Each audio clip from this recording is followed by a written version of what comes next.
time. Hi, welcome. Bob Ross believed in happy accidents, and so do I. But when it comes to producing an extraordinary cup of coffee, controlling every variable and understanding what each one contributes is key. Until the last few years of scientific research and advancement, we would attribute most flavors to happy accidents. But now, more than ever, we have the ability to pinpoint exactly where flavor comes from. Now, the coffee I'm serving you today is the result of a happy accident of red and yellow bourbon cross-pollinating in the wild. Lucy Galindez produces exquisite pink bourbon on her farm, Finca Buena Vista, that's located at 1,800 meters above sea level in San Agustin, Colombia. She processes all of her coffees as fully washed on her small wet mill. Now, she has to work painstakingly hard to ensure that she only produces pink bourbon because pink is a recessive trait. Now, when preparing for this competition, we were wondering, is there any more that we could extrapolate out of this coffee? Now, if you cup it coffee blind, time after time, it cups like a beautiful washed geisha, loaded with florality, beautiful stone fruit like peach, an elegant body, and acidity. So, we reached out to the processing mastermind at Finca El Paraíso, Diego Bermudez, to see if he would want to take a chance on processing it slightly different. After consulting with Lucy and Diego, they agreed. So before we talk about the processing, let's talk about the brews. Today, I'm brewing on the Kalita Wave 155. Now we're using this because it has a smaller diameter, allowing for a deeper brew bed, ensuring that the water is going to be fully saturated and get more water contact, pulling out more sweetness and body. I'm using the Kalita Wave filter because it has a medium flow rate. That's going to help control my overall water contact time and extraction. The water, we're using the Third Wave original water. This coffee is already very elegant, so we wanted to work on a water that was going to help with sweetness and body. Now I'm grinding it on 810 microns on the bentwood. The bentwood has a pre-crushing bar that crushes the coffee before it grinds it, give us an even grind size throughout. Now 810 microns, if you don't know what that looks like, it's almost like coarse sea salt, and this will allow us to not clog the bed while brewing. Now we roasted this coffee for 9 minutes on the stronghold, giving us a total DTR of 16%. This slightly more aggressive roast allowed us to penetrate to the center, making sure it's fully developed, giving us all the sweetness that we need without covering up the fruit and the florality, and giving us a juicy body and acidity. Now the brew ratio today is 1 to 15.5, with 16 grams of coffee to 250 grams of water, aiming for a TDS of 1.38. This is where we found the most harmonious balance between all of the beautiful fruit that you're going to taste, a lovely acidity, but giving us a great structure. So let's start pouring. Today I'm going to be doing 3 pours. The first is a 50-gram bloom for 20 seconds. Now this is a bigger bloom than I normally do, but I wanted to ensure that everything is fully saturated for an even extraction. This shorter bloom time keeps the bed pliable, so when I start my second pour, I can control where everything's going, and it keeps the temperature hotter. Second pour, we're doing 100 grams of concentric circles inside and out the whole time. This constant movement is what I call bed confusion. It keeps all of the particulates suspended, ensuring that the fines don't migrate to the bottom of the filter, clogging it. Now, I'm using a lot of turbulence in the beginning of this brew because that's where the most solubles are. But in order to soften the end of my extraction, I'll be using the Gabby Dripper, which eliminates all turbulence. And we found that it really cleaned up our long aftertaste. Now let's talk about brewing, processing. After coordinating with Lucy and Diego, Lucy's team picks the coffee at the peak brick count early in the morning.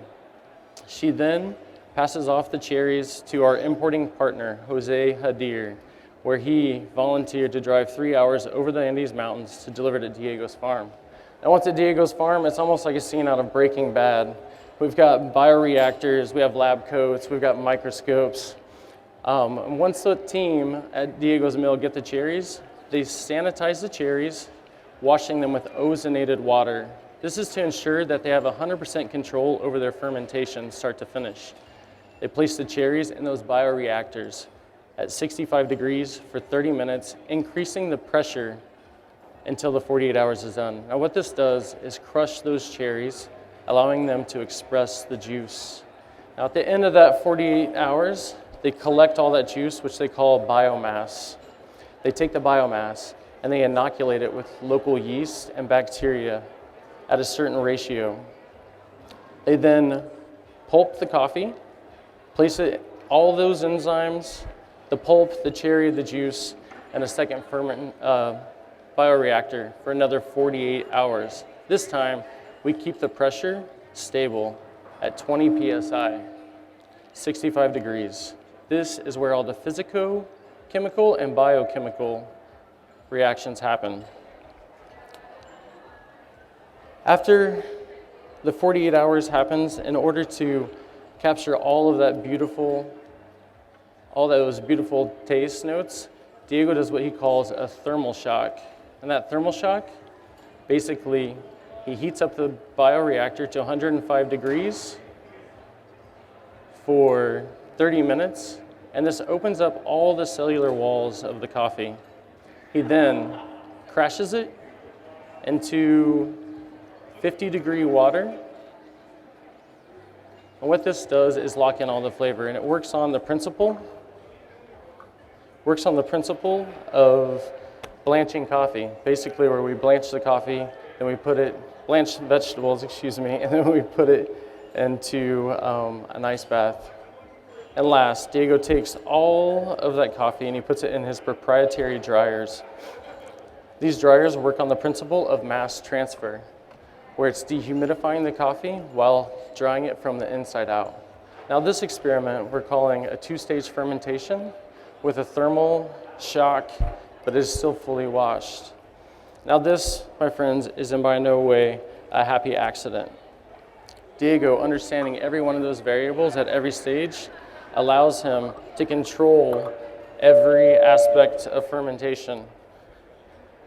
This is the same principle as us roasting on the stronghold, where we're able to repeat that roast profile time and time again. Now what does it do to the coffee? It takes all of those inherent tasting notes that are in Lucy's coffee, laser focuses them, and turns them up to 11. You guys ready to hear what it tastes like? Yeah, all right. All those tasting notes are right in front of you on those menus. If you miss any of them, please just refer back to those. Starting with the aroma, you're gonna get roasted peach, a light brown sugar, and oolong tea. Flavors, hot to cool. You're gonna get yellow peach, caramel, and oolong tea is gonna be hot to cool. Thank you. When the coffee is medium,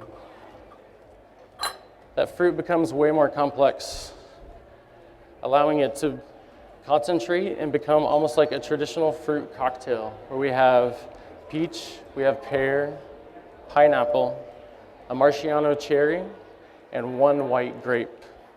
That caramel is going to turn into butterscotch, and then that oolong remains. When it's fully cool,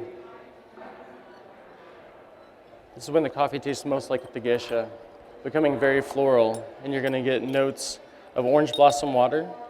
That fruit cocktail is going to turn into a white peach,